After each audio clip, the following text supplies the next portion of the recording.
Now, this next one is from Joyfreak, the 5 most powerful Space Marine chapters of Warhammer 40k. Alrighty. Boom! Oh, I need to move that up a little.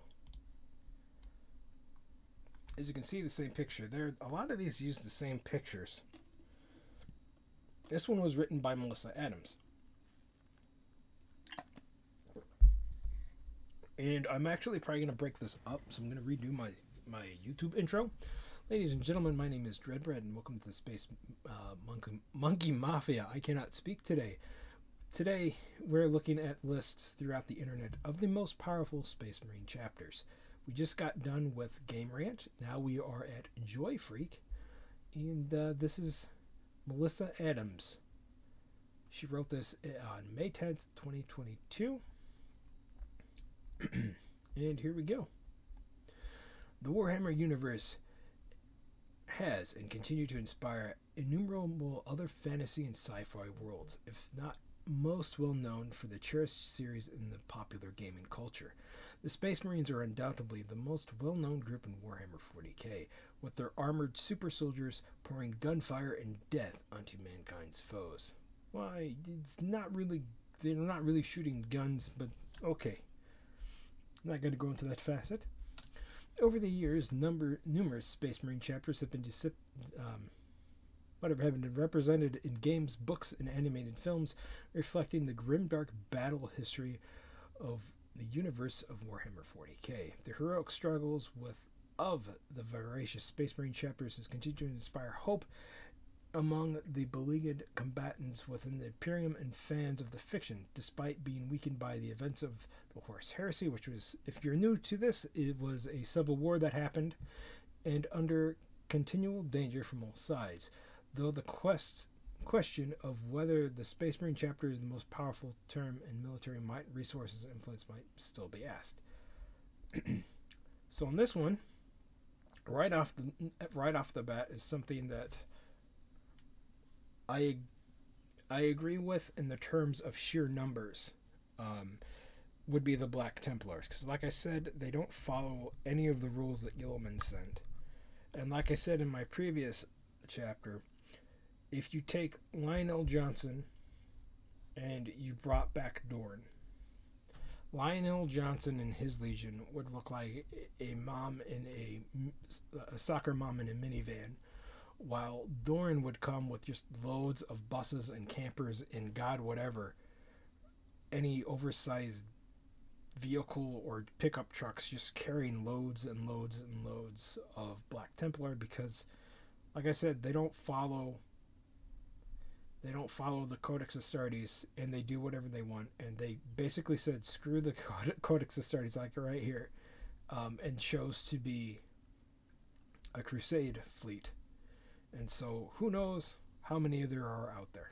The Black Templars, who are successor of the 7th Legion and are experts in close-quarter warfare, famed for their righteous zeal and teachings, are other serious contenders for the greatest Space Marine Legion.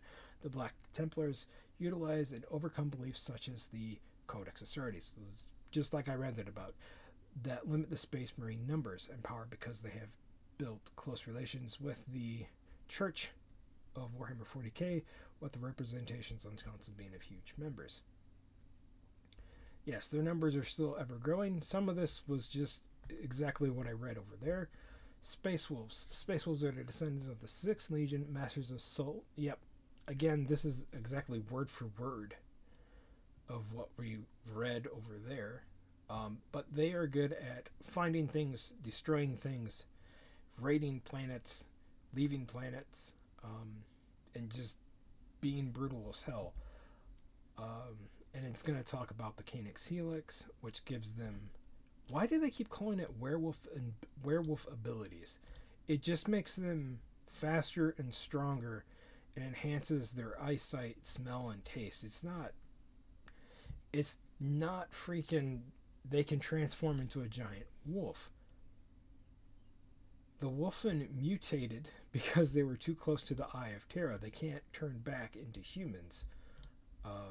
So that's a thing. I didn't think they could revert. So those who become Wolfen can revert, and those who maybe I'm wrong about that, but I didn't think the Wolfen could revert. But like I said, I like the Space Wolves because of their Nordic culture. What I don't like about the Space Wolves is how it's dropped the Nordic culture and has just embraced this weird Wolverine, Wolfman, almost furry fandom. And if you are a furry out there and that's your thing, good for you. I'm not trying to be mean or nasty. Everyone's got their thing that floats their boat. I just don't like how the Space Wolves have pretty much, everything's about wolf. The wolfen time, the wolfen time, the wolfen cookies, the wolfen dessert, the wolfen lemonade. What happened to the Nordic stuff? That's what they were supposed to be based off of. Number 3, the Ultramarines. The Ultramarines for me will always be like, they deserve to be in the top 10, but not in the top 5. And I've already gone over a rant in that. I'm not going to talk about the Matt Ward stuff. They have, again, I don't know if she copied this from Joy Rant or Game Rant, or if they hired her to do the Game Rant thing too. But, the Ultramarines are about courage and honor, and they are a jack of all trades. But what makes them extremely, extremely what puts them at an extreme disadvantage is that they have to always go by the Astartes Codex, and that makes them predictable a lot. And this has been brought up in lore and in other books and things like that, where Ultramarines will have a hard time fighting Space Marine Legionnaires because the Legionnaries have adapted over time where the Ultramarines have not, and if they encounter something they really don't know how to handle, they will have a serious bad time.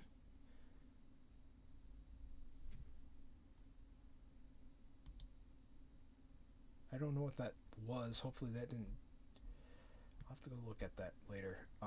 It'll give them a series of bad time, and a lot of their really cool duelists and things like that have had bad times.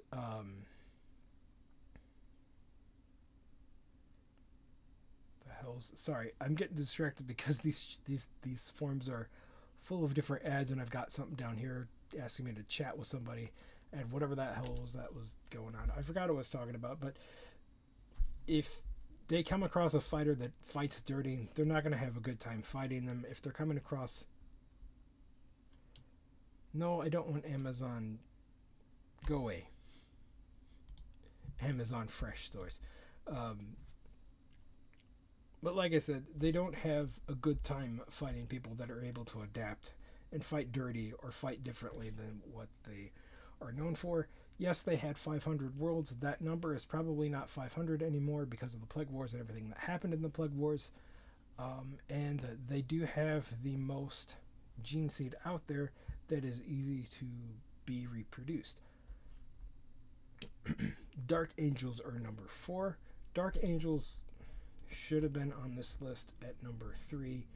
Ultramarines should have been at number 5. That's just me. Dark Angels are descendants of the first Space Marine chapter, and they basically have all the fun toys. They have all the plasma weapons. They have all of the Terminator, like the best Terminator armor, the plasma weapons, you name it. They were the first ones to get it. They're very good at what they were doing. They like fighting in close combat too. They have all sorts of cool things that they can do. The Blood Angels. Blood Angels are pretty cool. You know who the Blood Angels are. They're descendants of the 9th Legion. They are the boys of Sanguinius, the vampires. Again, I think it's really weird that I'm seeing this article is almost identical to the article that I just read. They have Death Company, which are basically those who have been driven to the Black Rage. The Black Rage, if you're new to the Warhammer 40k, when Sanguinius, their Primarch, died by Horus, his death rippled out through their entire legion.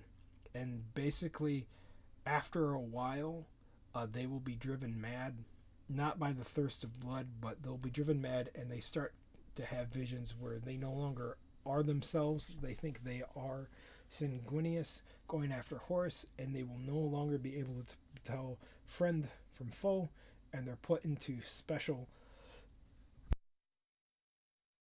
Excuse me. They're put into special squadrons, and they're sent basically on suicide missions to rip and tear, and to rip and tear, and to basically annihilate anything that stands in their path until none of them are eventually left standing. Then again,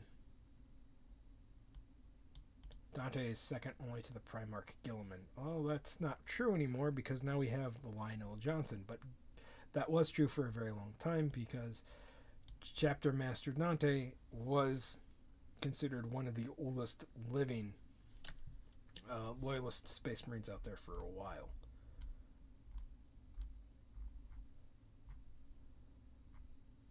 Alrighty, and that was that chapter. So again, Black Templar is a good fit. I would have probably had the Space Wolves at 3, Dark Angels at 2, Blood Angels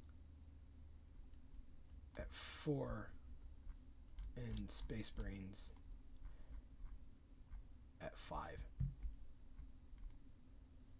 Melissa has been playing video games for as long as she can remember, starting journalism in 2019. It's very, very weird that your article was almost exactly the same as not Joy Rant, Game Rant. But let's just pop back over here.